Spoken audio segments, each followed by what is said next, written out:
Hi everyone! Nandito pala kami ngayon sa Bawan, Batangas.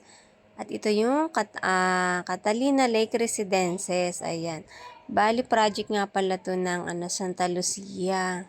So merong iba't ibang project yung Santa Lucia na ino-offer. At ito nga yung isa sa mga nagustuhan namin. Itong project nila dito sa may Bawan, Batangas dahil meron siyang man-made lake. Tapos, ang ganda ng ambience dito kasi medyo hilly yung dito location. Yan. At isa pa maganda yung plan nila dito. Ayan, as of now, ang dami pa ding mga vacant lot pero wala pa yung mga nakatayong bahay kasi nga ongoing pa rin yung development dito. Ayan. So, pumunta kami dito kasi nga nag-tripping kami tapos we are planning na kumuha ng property dito in